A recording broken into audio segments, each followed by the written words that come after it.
네, 안녕하세요. 전기요금입니다. 자, 이번에는 지난 영상에 이어서 또 다른 기동 방식들에 대한 회로 구성을 살펴보도록 하겠습니다. 자, 이번에 먼저 볼 것은 Y델타 기동법에 대한 회로가 되겠습니다. Y델타 기동법이라고 하는 것은 우리가 일전에 봤다시피 기동 시 Y 결선으로 감 전압하여 기동 전류를 감소시켜서 기동하는 방법을 의미를 합니다. 물론 좀 더 자세히 들어가면 이렇게 Y 결선을 가지고 기동을 온전히 다 시켰다. 기동이 완료되었다. 그럼 이후에는 델타 결선을 이용해서 전전압으로 운전을 하게 됩니다. 자, 우선 우리가 제일 먼저 볼 부분은 여기 왼쪽에 있는 이 주회로가 되겠습니다. 자, 주회로의 구성 방식을 다시 한번 보면 일반적으로 이 Y델타 기동법 같은 경우에는 이 전동기 쪽을 보시면 전자 추적기가 크게 세 가지가 있습니다. MCM, MCD, MCS. 이렇게 일반적으로는 이런 약호를 가지고 사용을 하는데, 이때 이 MCM이라고 하는 것은 메인 전원을 담당한다라고 해서 MC 메인 이라는 의미라고 보시면 되겠습니다. 즉, 얘가 동작하지 않는 이상은 밑에 다른 접촉기가 동작을 하고 있더라도 이 전동기에는 전원이 인가되지 않는다. 즉, 이 친구가 항상 여자가 되어야만이 이 전동기에는 전원이 인가된다. 이런 기준으로 볼 수가 있겠습니다. 자, 그리고 밑에 보시면 MCS, MCD가 있는데, 우리가 Y 결선 같은 경우에 다르게 스타 결선이라고 부르기 때문에 일반적으로 MCS라고 표기를 많이 합니다. 물론 때때로 MCY라고 표현되는 경우도 있습니다. 자, 그리고 델타 결선은 이 이름 그대로 델타 결선이다 라고 해서 MCT로 표현을 하는데, 우선 우리가 앞서 봤던 결선 형태만 조금 보도록 하겠습니다. 자, 예를 들어 이 전동기를 기동을 한다. 실제 기동 시에는 전자접촉기가 MCM과 MCS가 연계되어서 동작을 하게 되고, 운전 단계로 가는 경우에는 MCM과 MCD가 연계가 되어서 동작을 하게 됩니다.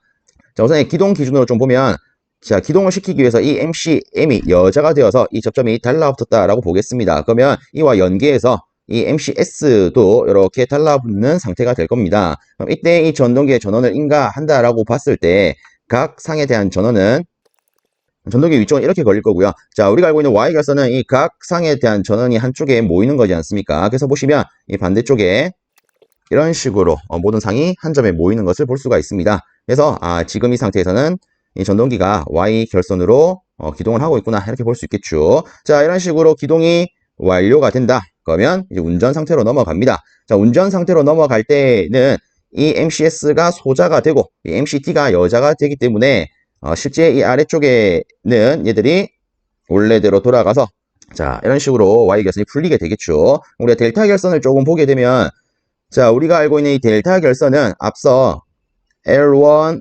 L2, L3 상이 있을 때 델타 결선으로 인해서 이 상들이 한 칸씩 이렇게 상 변화를 이룬다라고 했습니다. 그래서 한번 보면 우리가 위쪽 기준으로 이 MCD에 들어오는 걸 체크를 하면 이런 식으로 전기가 인가될 겁니다. 그럼 이 MCD에 의해서 아래쪽으로 전동기에 연결될 때는 이런 식으로 각 상의 전기가 인가됩니다. 그래서 보시면 여기에 있던 L1상의 전기가 L2로 들어가게 되고, L2상의 전기는 L3상으로, L3상의 전기는 L1상으로 들어가게 되죠.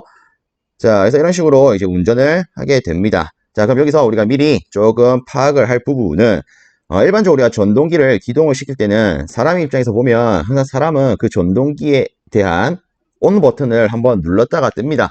이렇게 우리가 스위치를 눌렀다가 뗐을 때 전동기에 있어서 기동 단계를 가졌다가 알아서 운전 단계로 갈 필요가 있죠. 뭐 예를 들어 사람이 이 전동기가 기동될 때까지 기다렸다가 운전 버튼을 별도로 눌러서 운전 단계로 변화시켜준다, 이렇게는 하지 않을 거 아니겠습니까? 그럼 여기서 고려할 부분은 결국 이 기동 단계에서 운전 단계로 알아서 전환이 돼야 되니까, 다르게 말하면 기동에 필요한 시간을 가진 다음에 알아서 델타 결선으로 바뀌어야 되기 때문에 이 중간에는 우리가 뭘 사용할 수 있을 것이다? 타이머를 사용할 수 있을 것이다. 즉, 이 타이머를 가지고 기동에 필요한 시간을 설정한 다음에 그 시간이 지나면 알아서 운전되게끔 회로를 설정할 필요가 있다, 이렇게 볼 수가 있겠죠. 그래서 우리가 이 오른쪽에 있는 보조 회로를 좀 해석을 해보면, 지금 이 전원이 걸려있는 상태이기 때문에 보조 회로에 있어서도 전원이 인가된 것을 표현하도록 하겠습니다.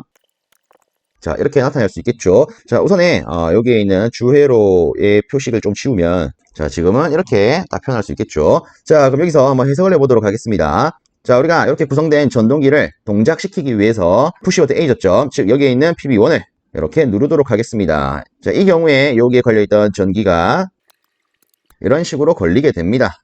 우리가 좀 체크를 하면, 자, 여기에 있는 MCM이 여자가 되고, 여기 있는 타이머도 여자가 되고, 그리고 MCS도 여자가 됩니다. 자, 그럼 여기서 이 MCM이 여자가 되었기 때문에 당연히 여기 있는 접점이 이렇게 달라붙겠죠. 그러면 이 경로를 통해서도 전기가 공급되기 때문에 결국 이 MCM은 자기 유지를 한다. 이렇게 볼 수가 있을 겁니다. 자, 그리고 여기에 MCM에 대한 주회로의 접점이 이런 식으로 달라붙겠죠. 그리고 또 다른 걸 체크를 해보면 MCS도 여자가 되었기 때문에 이 접점이 떨어지고, 그리고 이 주회로에 대한 이 접점은 이렇게 달라붙게 될 겁니다. 그럼 이때는 MCM과 MCS가 연계되어서 지금 동작을 했기 때문에 이런 식으로 전기가 흘러서 Y결선으로 기동을 한다. 이렇게 볼 수 있겠죠. 자, 그러면 여기서 이 Y결선을 기동을 할 때 기동이 완료되는 데까지 걸린 시간이 있을 겁니다. 그 시간을 임의의 시간 T초라고 설정을 하겠습니다. 그럼 당연히 여기서 보면 여기 타이머가 있죠. 이 타이머의 설정 시간도 T초로 설정을 할 겁니다. 왜? 기동이 완료된 이 시간 이후에는 운전으로 자동으로 바뀌어야 되기 때문에. 자, 그리고 여기서 우리가 항상 고려해야 되는 부분은 이 푸시 버튼은 사람이 계속 누르고 있는 것이 아니죠. 그래서 손을 이렇게 뗐다라고 보겠습니다. 그럼 이 상태로 지금 기동이 진행되고 있습니다. 시간이 지나면서 기동이 완료가 되었습니다. 그럼 이 기준에선 어떻게 바뀌는지 한번 보도록 하겠습니다. 자, 이미 시간 T초가 됐습니다. 그러면 여기에 있는 타이머 접점들이 움직이겠죠. 얘들이 달라붙고 얘는 떨어집니다. 자, 우선 이 우측 회로를 보시면 여기에 있는 타이머의 접점이 회로에서 떨어졌기 때문에 이 아래쪽으로는 전원 공급이 이렇게 끊길 겁니다. 그러면 그에 따라서 이 MCS가 소자가 되겠죠. 그러면 기존에 동작했던 이 MCS의 접점이 원래대로 이렇게 돌아갈 것이고, 여기 주회로에도 마찬가지로 이런 식으로 원래대로 돌아갈 겁니다. 자, 그리고 여기에 있는 이 타이머 접점은 달라붙어 있기 때문에 이제는 이런 식으로 전기 공급이 되겠죠. 그래서 여기에 있는 MCT가 여자가 됩니다.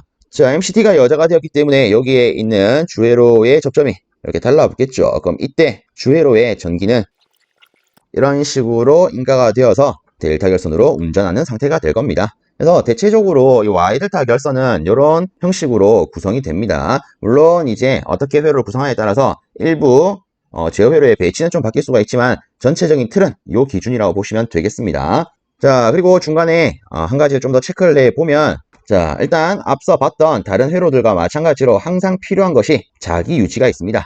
그리고 지금 회로 같은 경우에는 Y결선으로 인한 기동과 델타 결선으로 인한 운전, 즉 두 가지 상태가 나타납니다. 그러면 실질적으로 전동기를 구동을 시킬 때 이 두 가지 상태가 동시에 시행되면 안 되겠죠. 그렇다 보니까 이 회로에 중간에 보시면 인터록이 존재하게 됩니다. 물론 이 인터록 같은 경우에는 위에 이 타이머 접점이 제대로 동작을 한다라는 기준 하에는 실질적으로 필요는 없습니다. 근데 앞서 우리가 보았던 정력 회로와 마찬가지의 개념으로 이 접점이 노후가 되든 혹은 어떤 사고에 의하든 간에 오동작을 하게 된다면 기동에 대한 Y결선 전자추축기와 운전에 대한 델타 결선 전자추축기가 동시에 투입하는 경우가 발생을 하겠죠. 그러면 전동기에 두 가지 신호가 들어가서 소손될 우려가 있기 때문에 오동작 방지를 위한 인터록이 필요하게 됩니다. 자, 이 회로에 있어서 우리가 좀 챙겨야 되는 부분을 다시 한번 체크를 해보면, 자, 주회로에 있어서 델타 결선에서 뭐가 있다? 상변화가 있다. 그래서 제가 언급한 것처럼 이런 식으로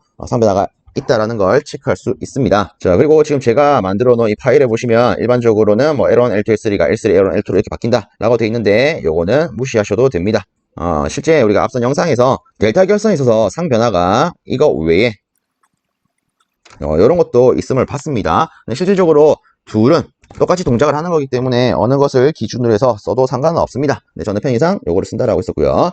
자, 그리고 다음으로 기동 시에 우리가 기동을 할 때는 Y결선을 하기 때문에 기동 전압은 전 전압의 루트 3분의 1배가 된다. 그리고 여기서 말하는 전 전압이라고 하는 것은, 자, 위로 가서 요거에 대한 내용이죠. 실제 전 전압이라고 하는 것은 기본적으로 무슨 결선을 의미한다? 델타 결선을 의미를 한다. 그래서 요 말은 델타 결선에 있어서 루트 3분의 1배 이렇게 보셔도 무방합니다. 자, 그리고 기동 토크는 전 전압에 다르게 말하면 델타 결선 대비 3분의 1배가 되고, 자, 기동 전류는 기동 토크와 똑같이 전 전압 혹은 델타 결선 대비 3분의 1배가 되더라. 그리고 제어 회로에는 자기 유지와 인터록이 항상 필요합니다. 그리고 기본적으로 Y결선에서 델타 결선으로 알아서 진행이 돼야 되기 때문에 시한회로, 즉 타이머를 가지고 구성을 하더라.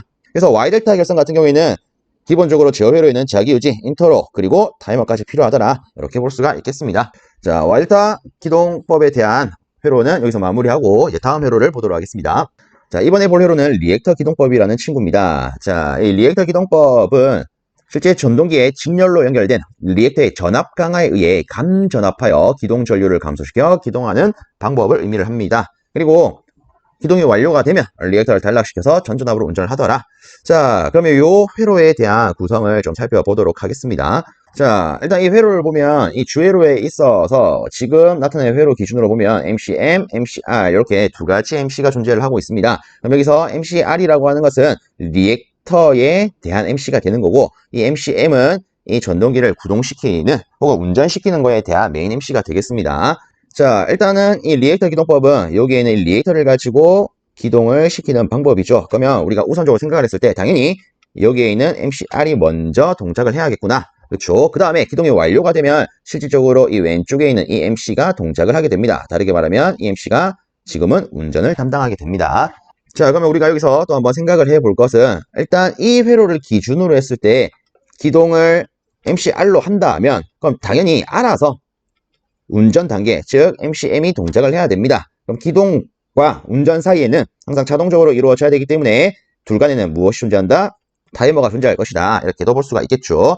자, 그리고 이 리액터 기동법 같은 경우에는 단순히 리액터에 의한 전압 강화만을 가지고 감전압시키는 거기 때문에 미리 짚고 넘어가면 상변화가 존재하지 않는다는 거 요거를 체크해 주시길 바랍니다. 그러면 이제 이 회로를 한번 해석해 보도록 하겠습니다. 자, 우선 이 회로의 L1, L2, L3 각상의 전원을 인가하겠습니다. 자, 전원을 인가하게 되면 자, 이렇게 제가 나타낸 것처럼 이렇게 전기가 걸리게 될 겁니다. 자, 그럼 요거는 우리가 전반적으로 한번 해석을 해보겠습니다. 즉, 사람이 이 전동기를 동작시킨다는 기준 하에 일단 푸시 버튼 A 접점, 즉 푸시 버튼 1번을 찾아서 눌러줍니다. 그럼 이 위에 걸려있던 전기가 이런 식으로 걸리겠죠.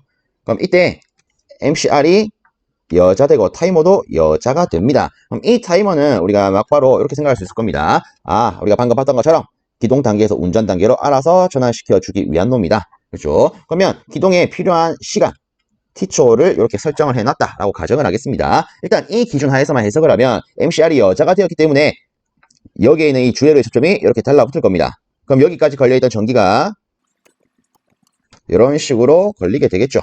자, 그래서 보면 이 전동기 입장에서는 이 리액터들, 자, 여기 있는 것들이 리액터들인데 이 리액터가 직렬로 연결이 된 것과 같이 볼 수가 있습니다. 그래서 보면 위에 직렬로 연결된 리액터의 전압 강화에 의해 감전압한다 이런 말이 있죠. 근데 실질적으로 우리한테 중요한 건 딱 이 부분이 됩니다. 예를 들어 리액터 기동법에 대해서 그 방법을 서술하라. 단순히 리액터의 전압 강화에 의해 감전압해서 기동 전류를 감소시켜서 기동을 하더라. 이렇게 되겠죠. 자, 그리고 다시 제어회로로 돌아가면 우리가 아직 해석을 미처 못한 부분이 있죠. 자, 이 부분이 됩니다. 일단 타이머도 여자가 되어 있고 여기는 타이머의 순시접점이 있기 때문에 얘가 막바로 달라붙게 될 겁니다. 자, 달라붙어서 이렇게도 전기를 공급하겠죠. 그래서 이놈은 자기 유지의 역할을 한다라고 볼 수가 있을 겁니다. 자, 그래서 이렇게 이제 기동을 완료를 했다. 다르게 기동된 데까지 필요한 시간이 지났다. 그럼 이 경우에는 여기에 있는 이 타이머의 초점이 이렇게 달라붙을 겁니다. 그러면 이때 요 위에 걸려있던 전기가 이렇게 공급이 돼서 이 MCM이 여자 되겠죠. 그럼 여기에 있는 MCM이 딱 달라붙어서 전기가 이렇게 공급이 될 겁니다. 자, 그럼 지금 상황에 있어서는 이 전동기가 정상적으로 운전 단계로 넘어갔다 이렇게 볼 수 있겠죠. 자, 근데 여기서 한 가지 좀 체크를 하면 제가 이 MCM을 여자시켰을 때 요 주회로에 있어서 주회로의 전원을 딱 이렇게만 표시를 하고 여기는 지웠습니다. 그 지운 이유는 간단합니다. 실제 우리가 알고 있는 이 전류라고 하는 것은 저항이 없는 쪽으로 흐르려고 하는 성질이 있습니다. 근데 실제 이 리액터 같은 경우에는 이런 리액턴스의 저항을 가지고 있습니다. 근데 이 회로는 실제 저항이 없어요. 그렇기 때문에 지금 이 회로의 경우에는 이 MCM만 달라붙게 되면 결국 리액터가 단락된 것과 같기 때문에 전류는 온전히 이렇게만 흐를 수가 있습니다. 자, 그래서 실제 이 제어회로 상에 MCR 이후에 MCM이 동작을 하고 이 MCR을 굳이 소자를 안 시켜도 전류는 이렇게만 흘러서 전기가 공급이 되기 때문에 이 회로는 전혀 동작에 있어서 문제가 없는 회로가 됩니다.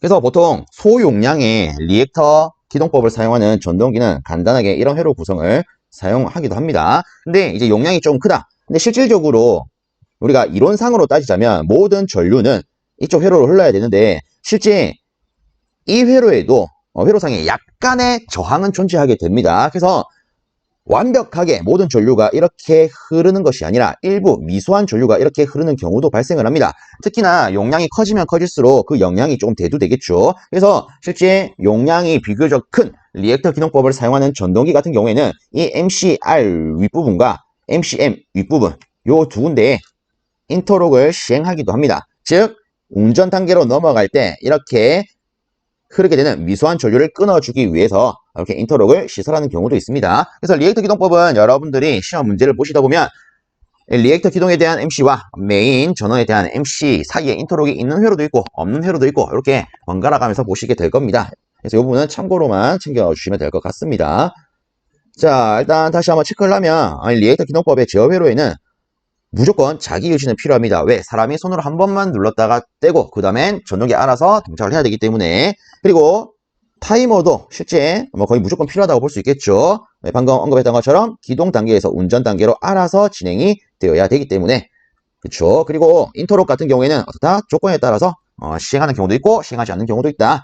그래서 리액터 기동법은 인터록 참고용으로만 바라봐 주시면 됩니다. 그래서 리액터 기동법은 인터록이 있을 때도 있고 없을 때도 있구나 이렇게 간단히 보고 넘어가시면 되겠습니다.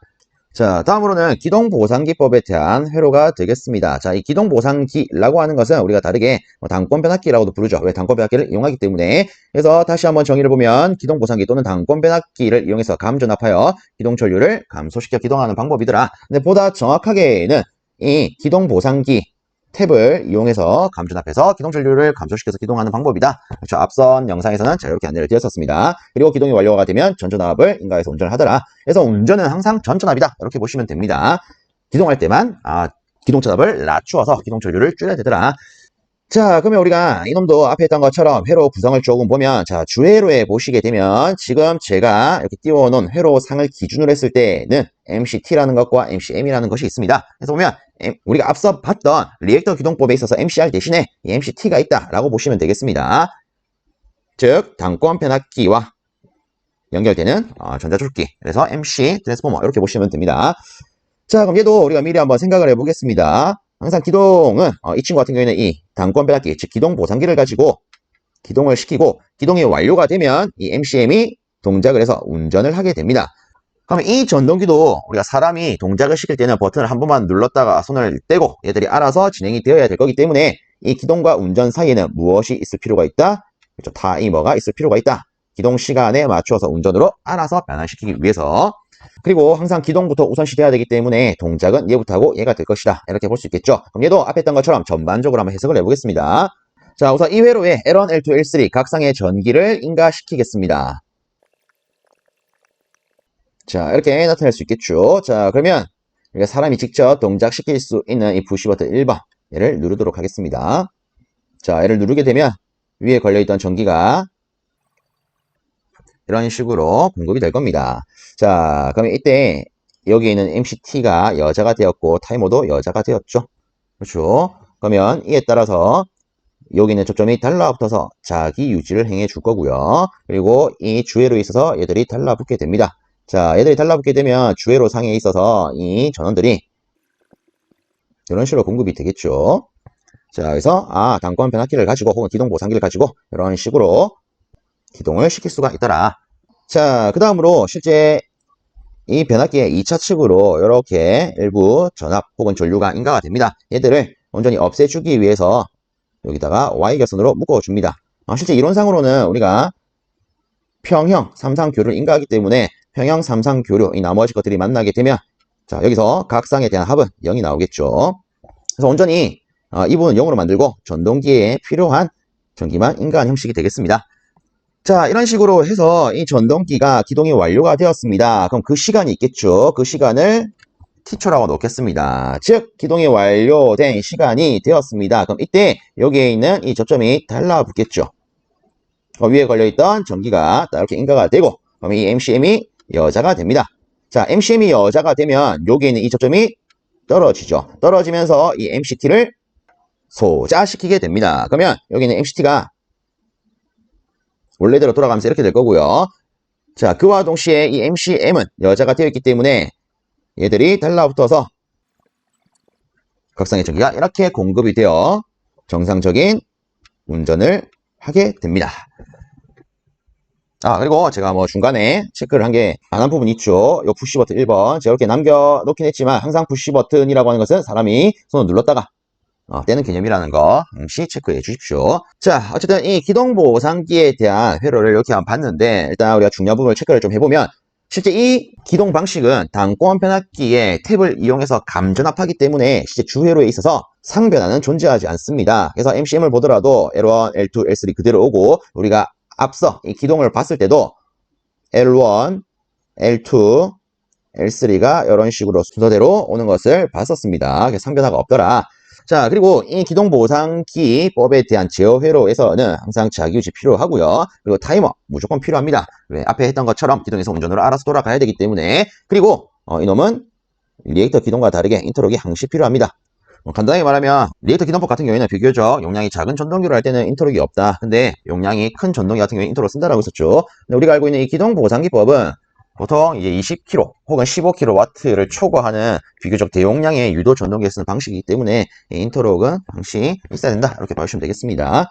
자, 그래서 우리가 기동보상기법까지 이렇게 회로를 봤는데 실제 우리가 봤던 정역회로, Y델타 기동회로, 리액터 기동회로, 기동보상기 기동회로 요 놈들에 있어서는 주회로를 비워놓고 주회로가 맞게 동작하게끔 결산하라 이런 문제로 자주 출제가 됩니다. 그래서 각각의 주회로가 어떻게 구성이 되는지 체크하실 필요가 있겠습니다. 그래서 정력회로와 이 Y델타 회로 같은 경우에는 상변화가 있다라는 거 꼭 체크를 해 주시고요. 특히나 상변화는 역회전에 대한 MC에 대해서 델타 결선에 대한 MC에 대해서 일어난다라는 거요. 그리고 리액터 기동법과 기동보상기법에 대해서는 상변화가 존재하지 않는다라는 거 이런 거 체크해 주시면 되겠습니다. 그리고 이 기동보상기 같은 경우에는 뭐 간단하게 앞에 있던 이 Y 결선과 리액터 결선의 합으로서 표현한다. 이렇게 기억하시면 좀 편하실 겁니다. 그래서 여기 회로를 보시면 이 부분은 리액터죠. 리액터 다음에는 Y 결선이 오죠. 그래서 이런 식으로 구성이 되더라. 그리고 기동보상기법 같은 경우에 주회로를 그리는 문제가 나온다. 그러면 대표적인 예시로서 이런 식으로 주어진 경우가 있습니다. 그럼 이때는 그냥 간단하게 얘는 상변화가 없기 때문에 L1, L2,